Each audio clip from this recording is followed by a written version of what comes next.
So I'm doing this video since it was requested kind of a while ago, but I really got nothing else to do, so why not do it? So I did a reaction video about the signing of Todd Gurley, and when somebody said, "Well, what about Devonta Freeman?" So don't bust my gagnones, Nate. So I'm doing it now. That's a friend of mine.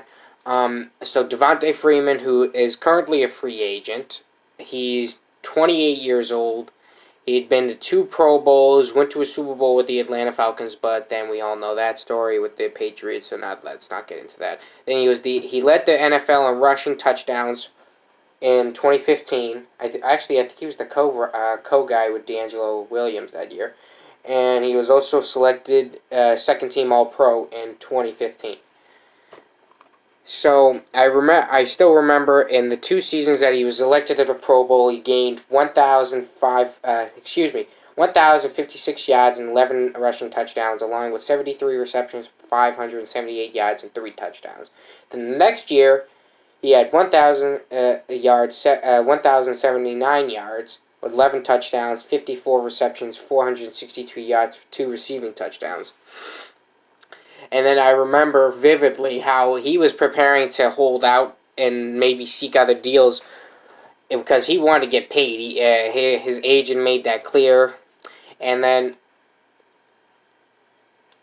so what they did was on August 9th, 2017, the Atlanta Falcons signed Devonta Freeman to a 5-year, $41.25 million contract extension.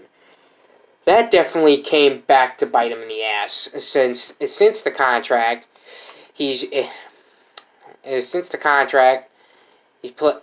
played in 2017. He started 14 games, but in 2018, then he had that devastating knee injury, and then he was limited to just 2 games. And last year, he had a bit of an up-go, but his numbers ever since he signed the contract extension, his numbers have been going down. And the most touchdowns he scored since then was he had 7 rushing touchdowns back in 2017. If you take away that, he's only had 2 rushing touchdowns since, and he's only had 5 receiving touchdowns, which is still kind of pretty good.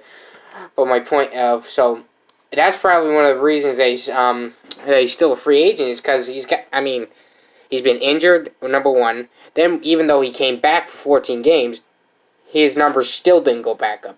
I think that's personally a combination between the team not being so good and maybe just now the offense isn't what it used to be under Kyle Shanahan.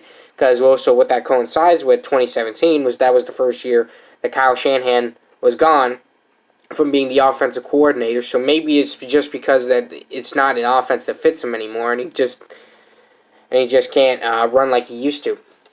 There's probably many people out there that could suit him, that could be a suitor, but I'm not looking at anybody paying him more than probably $6 million. They're gonna try to get a premium price on him and sign him to a 1-year prove-it deal, to see where he stands, and then they'll go from there. But if he doesn't sign, because not a lot of guys have much more upside at the age of 28. But I'm hoping that he gets another chance. But it all comes down to what the general managers think, and here we are in May, and he still has yet to sign a 1-year contract.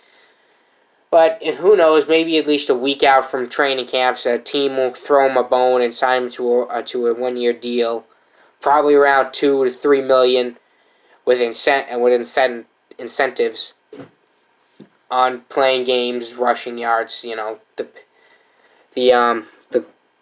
The thing. So I hope you enjoyed this video. Hope to do more in the near future.